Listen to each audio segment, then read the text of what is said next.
Jadi pokok dari kitab 2 Petrus adalah persediaan ilahi dan pemerintahan ilahi. Ya, jadi ini bisa menjadi dorongan bagi kita. Apa sih persediaan? Apa pemerintahan? Ya, jadi waktu penulisannya adalah sekitar 69 Masehi, yaitu setelah Paulus mati martir dan sebelum pemusnahan Yerusalem. Ya, bahwa kemerosotan gereja itu sedang terjadi. Ya, jadi Petrus betul-betul menyadari bahwa ini adalah hal yang harus dipelajari dan harus didalami sebagai orang Kristen ya. Karena hari ini kebanyakan orang Kristen kurang bisa mendalami apa yang sebenarnya Tuhan dambakan. Tapi Petrus di sini benar-benar nyata ya. Dari pasal 1 ya, ayat yang pertama ya sampai ayat yang ke-8 nanti kita sudah akan lihat, tapi kemarin kita sudah baca ya, kita boleh baca lagi untuk saling mengingatkan ya dari ayat 1 sampai ayat 8 saja. Jadi kita akan mulai dari ayat 1 ya. Oke, kita baca sama-sama pendahuluannya seperti biasa. Ya, pendahuluan pada kaum beriman yang telah mendapatkan iman yang sama berharga. Berharga. Amin. Oke, urutan sudah di dalam chat ya. Helen bisa?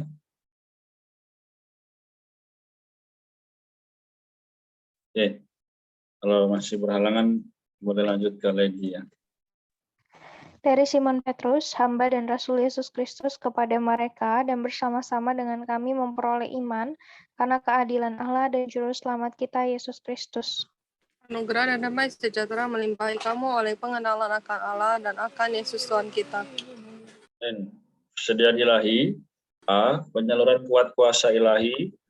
1, segala sesuatu yang berhubungan dengan hayat dan ibadah dengan sifat 3, kuasa ilahinya telah menganugerahkan kepada kita segala sesuatu yang berguna untuk hidup yang saleh oleh pengenalan kita akan Dia yang telah memanggil kita oleh kuasanya yang mulia dan ajaib. Oke, Marta bisa. 4, dengan jalan itu Ia telah menganugerahkan kepada kita janji-janji yang berharga dan sangat besar, supaya olehnya kamu boleh mengambil bagian dalam kodrat ilahi dan luput dari hawa nafsu duniawi yang membinasakan dunia. 2, pertumbuhan dan perkembangan oleh hayat kepada jalan masuk yang limpah ke dalam kerajaan kekal. 5, justru karena itu kamu harus dengan sungguh-sungguh berusaha menambahkan kepadamu iman, kebajikan, dan kepada kebajikan pengetahuan.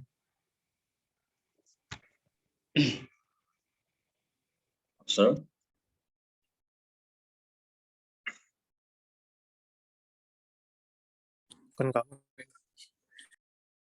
Ayat 6.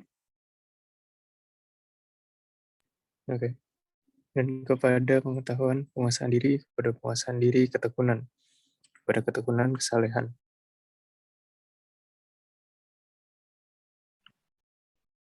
Ayat 7, dan kepada kesalehan, kasih terhadap saudara-saudara seiman, dan kepada kasih terhadap saudara-saudara seiman, kasih terhadap semua orang. Sebab apabila semuanya itu ada padamu dengan berlimpah-limpah, kamu akan dibuatnya giat dan berhasil dalam pengenalanmu akan Yesus Kristus Tuhan kita. Tapi siapa saja yang tidak memiliki semuanya itu menjadi buta dan picik, karena ia lupa bahwa dosa-dosanya yang dahulu telah dihapuskan. Amin. Oke, jadi kita baca sampai di sini ya, porsi pembacaannya. Kita mengucap syukur atas ayat yang sudah kita lihat ya, dari ayat 1 sampai tadi. Ada beberapa perkara yang harus kita lihat ya. Pertama, Petrus menuliskan kepada kaum beriman ya, yang telah mendapatkan iman yang sama berharga. Ya, jadi 1, iman yang sama berharga. Yang kedua adalah persediaan ilahi, yaitu penyaluran kuat kuasa ya. Jadi ini harus kita sadari, kita lihat persediaan, lalu penyaluran kuat kuasa. Kemudian ada segala sesuatu yang berhubungan dengan hayat dan ibadah dengan sifat ilahinya. Jadi ini juga penting ya, bagaimana kita mengenalnya, supaya melalui ayat ini kita juga diterangi. Lalu yang ketiga adalah pertumbuhan dan perkembangan oleh hayat kepada jalan masuk yang limpah ke dalam kerajaan kekal.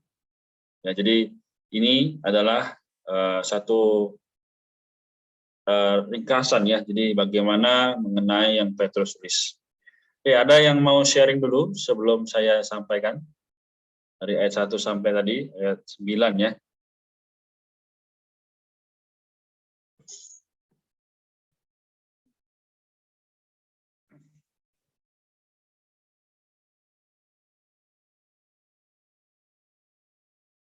Oke, welcome Ricky. Puji Tuhan, selamat bergabung dalam pembacaan Alkitab. Amin. Aku menikmati di ayat 5, 6, 7, dan 8.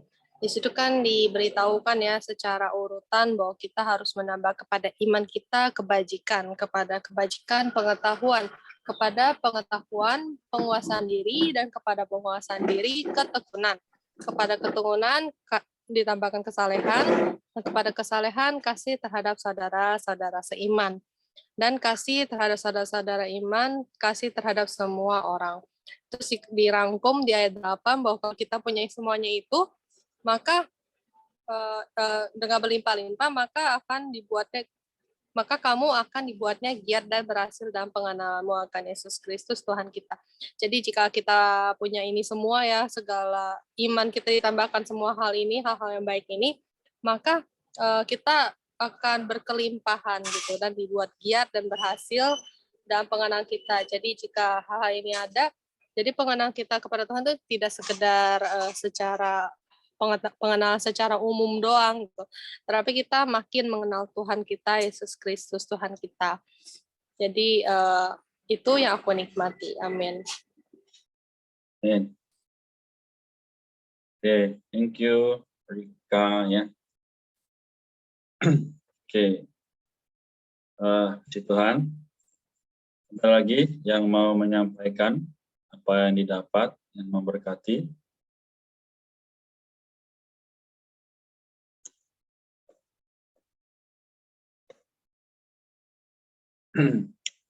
Oke, jadi mungkin saya singkat ya, saya bagi dulu sedikit, nanti mungkin setelah saya ada yang mau bagikan, nanti setelah itu baru saya akan tutup ya. Oke, jadi pada malam ini memang sepertinya kok sedikit ya pembacaannya, tapi kenapa sedikit? Karena makna yang ada di dalamnya banyaknya. Saya mengajak kita sama-sama bacakan ya, jadi kita dari latar belakang apapun kita juga tahu bahwa Alkitab adalah dasar dari segala sesuatu. Kita baca di sini ayat yang ke-3 ya, catatan kaki yang ke-9 ya. Jadi dia di sini apa sih ya? Oke. Bagi yang bisa open mic sama-sama boleh, tapi yang tidak juga tidak apa-apa. Kita baca ya 1, 2, 3. Mengacu kepada Allah yang adalah juru selamat dan Tuhan Yesus Kristus. Memanggil kita Dia kepada telah memanggil kita kepada kemuliaan dan kebajikan dengan kemuliaan dan kebajikannya. Sekarang muridnya melihat kemuliaan dan kebajikannya dan tertarik olehnya. Kemudian kemuliaan dan kebajikan ini, dia memanggil mereka kepada kemuliaan dan kebajikan ini. Semua orang beriman dalam Kristus juga demikian. Amin. Ya. Jadi singkat ya pembacaan ini, tapi juga sangat dalam maknanya ya. Jadi Kristus itu ya juru selamat kita, dia memanggil kita kepada kemuliaan dan kebajikannya. Ya. Jadi banyak orang yang bijak ya, tapi bajik ini adalah atributnya atau bahan yang bisa kita lihat dalam kehidupan sehari-hari ya. Bagaimana dia menebus, bagaimana dia betul-betul menyelamatkan ya. Jadi oleh karena fakta ini, dia memanggil murid-muridnya ya. Mereka murid-muridnya yang tahu bahwa Dia adalah Allah, dia adalah Tuhan, betul-betul melihat kemuliaan dan terpanggil. Hari ini, bagaimana dengan kita sebagai orang yang telah tertebus? Apakah kita juga memiliki perasaan yang sama? Apakah kita juga terpanggil? Atau hanya kita melihat situasi ini sebagai yang harus kita hadapi, tapi bukan berarti kita mengetahui maknanya. Nah, teman-teman, jadi Petrus dengan jelas memberitahu kepada kita bahwa untuk hidup yang saleh itu, ya, kita perlu mengenal Kristus, ya, mengenal Dia. Sebagaimana Paulus, kenapa dia bisa demikian? Paulus, Petrus, dan para rasul yang lain begitu dalam mengasihi Tuhan, begitu setia melayani Tuhan. Kenapa? Karena pengenalannya akan Kristus lebih mustika daripada yang mereka kejar saat itu. Ya. Jadi sekali lagi, kalau bukan karena kemuliaan Tuhan, tidak mungkin kita mau baca Alkitab sama-sama malam-malam begini. Ya. Kalau bukan karena kemuliaan Tuhan, nggak mungkin kita mau untuk setia baca Alkitab tiap hari. Baca Alkitab juga bisa kok nanti kalau saya sudah sukses, nanti kalau saya sudah berhasil. Tapi nyatanya ketika sudah berhasil dan sukses, belum tentu baca Alkitab. Nah, di ayat 4 dikatakan, dengan jalan itu ia menganugerahkan kepada kita janji-janji yang berharga dan sangat besar. Apa ini yang dimaksudkan? Ya, jadi olehnya yang kita baca lagi, mungkin ada yang mau membacakan satu orang dalam perkataan olehnya ini.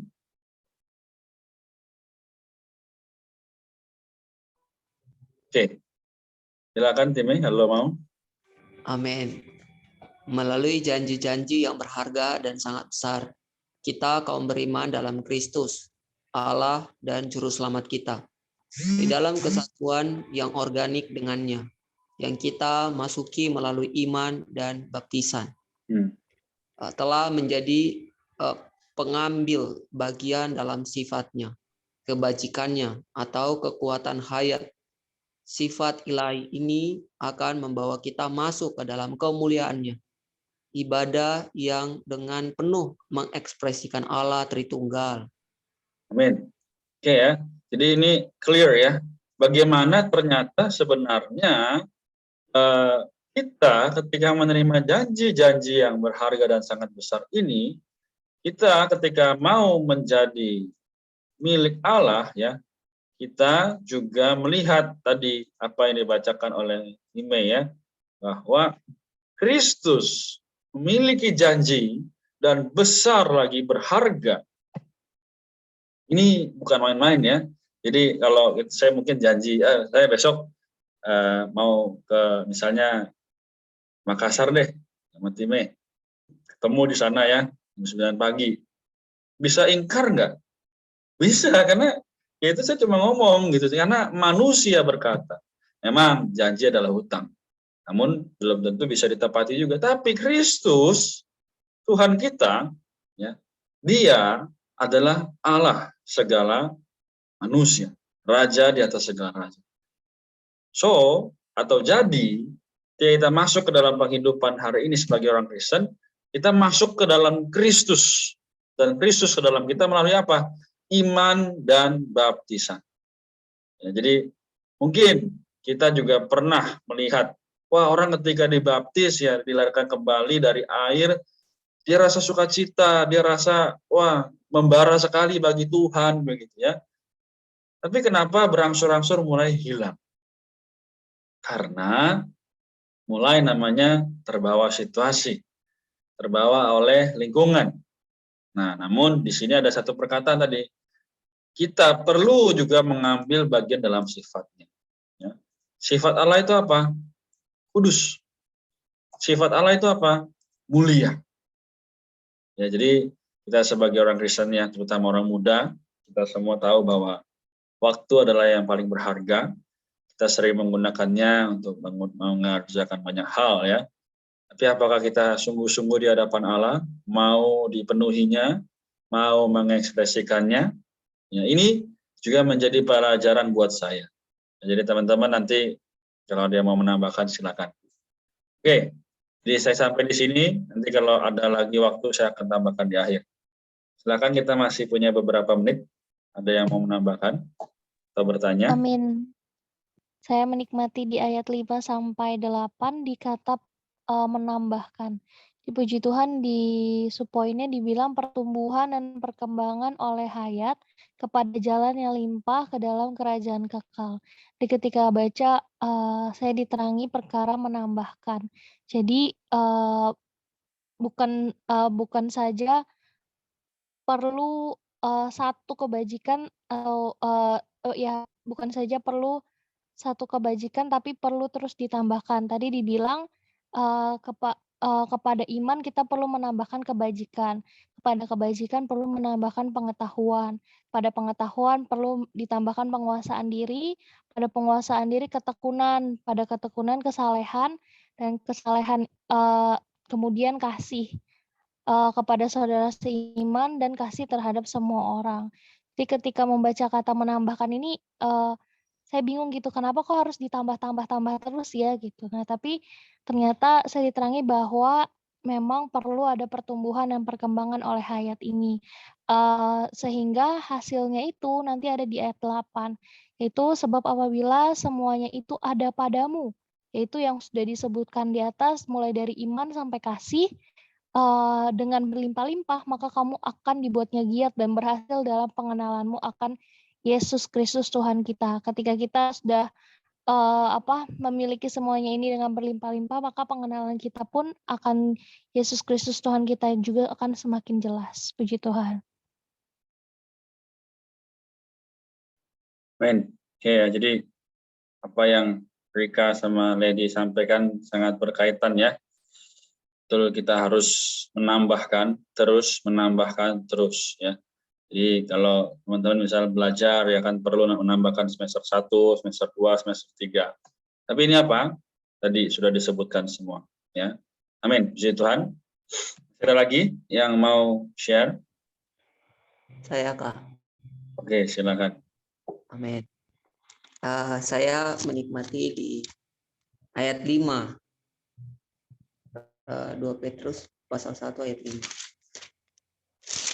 Di situ bilang justru karena itu, amin, karena itu kamu harus dengan sungguh-sungguh berusaha menambahkan kepada imanmu kebajikan dan kepada kebajikan pengetahuan. Yang saya nikmati itu di kata sungguh-sungguh.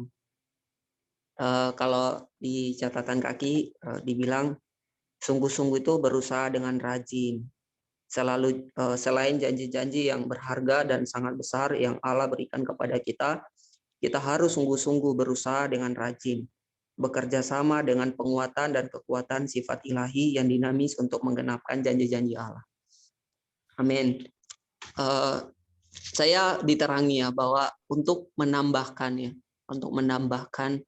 atau untuk Kristus bertambah di dalam kita ya, tentu kita perlu dengan sungguh-sungguh. Ya, perlu dengan rajin untuk tiap hari datang mencari Tuhan. Ya, saya tidak mungkin mendapatkan Kristus kalau saya orangnya bermalas-malas. Saya itu tidak bersungguh-sungguh datang pada Tuhan. Jadi malam hari ini tuh memang firman ini menegur saya bahwa untuk saya mendapatkan Kristus, untuk saya mendapatkan kekayaan Kristus, kelimpahan Kristus, saya tidak boleh menjadi orang yang malas. Ya. Saya tidak boleh menjadi orang yang tidak bersungguh-sungguh datang pada Tuhan. Saya punya satu pengalaman ya. Ketika saya jalan ke kampus ya, terus saya menyeruh ya, saya belajar memanggil nama Tuhan. Nah, pas ketika saya menyeruh nama Tuhan, ada satu perkataan di dalam saya, karena pada saat itu saya mengatakan bahwa Tuhan, aku mengasihi Tuhan. Nah, tapi ada perkataan di dalam saya bahwa di dalam saya itu sebenarnya saya mengatakan saya mengasihi Tuhan, tetapi saya belum sungguh-sungguh. Apa buktinya? Ya, saya masih sering malas-malas baca Alkitab. Saya masih malas-malas ya membaca buku rohani. Saya masih malas berdoa. Betul-betul pada saat itu saya menjadi orang yang bertobat di hadapan Tuhan. Bahwa Tuhan, aku minta ampun. Aku mengatakan bahwa aku mengasihi Tuhan, tetapi saya masih belum sungguh-sungguh datang pada Tuhan. Padahal yang Tuhan mau itu adalah saya perlu bersungguh-sungguh. Saya perlu rajin datang pada Tuhan. Nah, semoga melalui firman malam hari ini juga bisa menguatkan saya, juga menguatkan saudara-saudari, teman-teman yang hadir malam ini, bahwa untuk mendapatkan Tuhan ya, kita nggak bisa bermalas-malas. Amin, puji Tuhan. Amin. Amin. Aku mau sharing sedikit juga ya. Jadi ini aku terkesan banget nih sama ada satu frase di dalam ayat 4 ya, ada tulisan frase hawa nafsu duniawi yang membinasakan dunia gitu. Hari ini ya kalau misalkan dilihat-lihat dunia itu, Tuhan kenapa sih Tuhan itu benci banget sama dunia? Dunia kan cantik ya, dunia itu juga sebenarnya tuh kalau dilihat-lihat ya praktis ya kan, indah gitu. Tapi kenapa gitu kita tidak kenapa kita tidak kenapa Tuhan benci gitu loh? Kenapa kita harus menjauhi dunia gitu? Nah, karena hari ini ya di balik dunia itu yang gemerlap, yang cantik dan yang indah itu sebenarnya ternyata tuh ada satu sistem ya, sistem duniawi yang diciptakan sama iblis gitu. Sehingga ketika kita kembali ke dunia gitu ya, ada satu hati yang kayak ingin lagi dan lagi gitu. Padahal ya nggak seberapa gitu loh. Harusnya bisa kita kontrol gitu ya. Tetapi kenapa tidak bisa kita kendalikan? Ya karena ada penguasanya ya, dan penguasanya itu adalah iblis. Nah, sekarang bagaimana cara kita luput gitu ya daripada hawa nafsu duniawi ini yang bisa membinasakan dunia? Kita juga perlu tahu ya bahwa dunia ini sudah berada di bawah penghukuman kekal Tuhan gitu. Dan juga dunia ini ya, si iblis memakai dunia ini untuk kembali lagi merebut kita supaya kita tidak ikut jalan Tuhan tetapi mengikuti dia gitu ya, untuk turut dibinasakan. Tapi hari ini ya berdasarkan sharing dari teman-teman ya kan, berdasarkan dari firman ini juga kembali lagi mengingatkan aku, satu sisi ya memang kita perlu ya benar-benar dengan bersungguh-sungguh menambahkan. Tapi satu lagi, bagaimana cara kita bisa dengan tekad kita ya bisa berhasil gitu.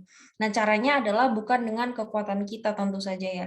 Kita perlu minta Tuhan untuk menguduskan tekad kita gitu ya. Dan juga kita perlu melihat ada satu hal, yaitu adalah kuasa ilahinya gitu. Jadi dari kuasa ilahinya ini yang akan bisa memampukan kita untuk berhasil gitu ya di dalam pekerjaan menambahkan kebajikan, pengetahuan dan lain sebagainya. Jadi teman-teman, poinnya adalah sebenarnya seberapapun kita berusaha gitu ya, kalau misalkan kita tidak mengandalkan Tuhan, kita tidak bekerja sama dengan Tuhan ya, hanya dengan tekad kita sendiri gitu ya, sorry to say, kita pasti akan gagal gitu. Tapi ketika kita sambil kita berusaha, kita berdoa gitu ya, kita mengenakan kuasa ilahinya, maka kita akan bisa berhasil gitu ya. Dengan jalan itu ia telah menganugerahkan kepada kita juga janji-janji yang berharga dan sangat besar, supaya olehnya kamu beroleh bagian dalam kodrat ilahi dan luput dari hawa nafsu duniawi yang membinasakan. Jadi intinya ketika kita berada di pihak Tuhan ya, kita akan menerima banyak sekali hal-hal positif gitu ya, menganugerahkan kepada kita janji-janji yang sangat berharga gitu, ada kemuliaan di depan ya ketika kita fokus gitu di dalam jalan Tuhan ini. Nah, sehingga kita perlu memperhatikan ya ada satu kuasa ilahi, kita perlu mengenakan hanya Tuhan, datang kepada Tuhan, meminta kuasa ilahinya memampukan kita untuk lepas dari hawa nafsu duniawi yang membinasakan. Amin.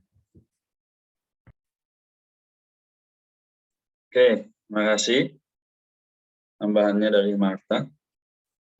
Jangan sampai kita terbawa dalam hawa nafsu membinasakan ya. Baik, jadi semua sudah terkumpul ya, semua sudah menjadi satu. Teman-teman, satu perkara lagi, kita tidak tahu ya kapan Tuhan datang atau kapan Tuhan memanggil kita. Jadi alangkah kita lebih baiknya mengasihi Tuhan sekarang ya.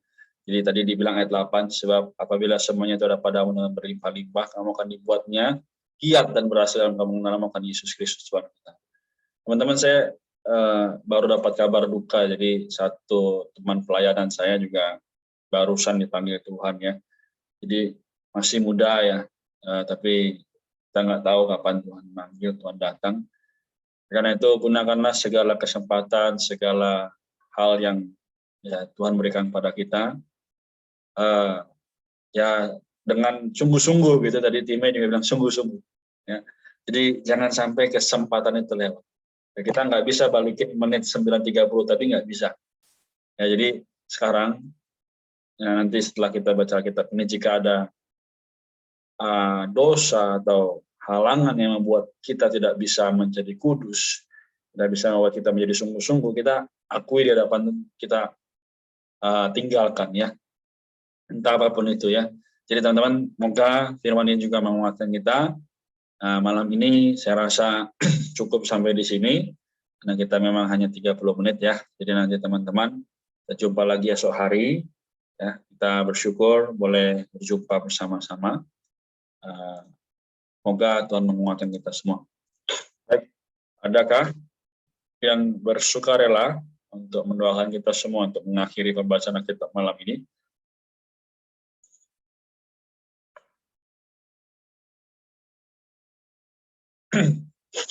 Oke, kalau belum ada, boleh saya bantu tutup dalam doa ya. Mari kita satukan hati, kita berdoa, yang kita mohon pada Tuhan menjaga kita semua. Tuhan Yesus, Tuhan, kami berdoa malam hari ini. Kami tahu kami terbatas, Tuhan, kami juga banyak kekurangan, tapi kami tahu bahwa Engkau adalah Allah yang setia. Bahwa kami boleh percaya dengan sungguh-sungguh, mengejar dirimu dengan sungguh-sungguh. Tuhan, meskipun kami banyak halangan, banyak rintangan, Tuhan, kami yang hadir pada saat ini, Dikau kuduskan, Dikau jamah ya Tuhan, sehingga kami boleh juga menjadi orang-orang muda yang semakin giat mengejar dirimu. Tuhan, kami tahu kami hari ini juga banyak gagal, kami mohon dirimu menguatkan kami. Tuhan, kami juga berdoa untuk teman-teman kami dalam ya, di rumah masing-masing, setiap perkuliahan, pekerjaan yang mereka hadapi, menjaga kesehatan mereka juga, karena kami tidak tahu kapan Tuhan datang atau memanggil kami. Tuhan Yesus juga berkatilah bagaimana situasi dunia hari ini. Kami tidak mau jatuh dalam pencobaan, jauhkanlah kami dari yang jahat. Tuhan, berkatilah hari demi hari, kami boleh menjadi orang yang bersyukur dan datang kepadamu dengan setia. Kami berdoa Tuhan, untuk teman-teman kami yang juga belum hadir, sertailah mereka. Kami berterima kasih, kami berseru kepada nama-Mu. Amin. Oke, baik.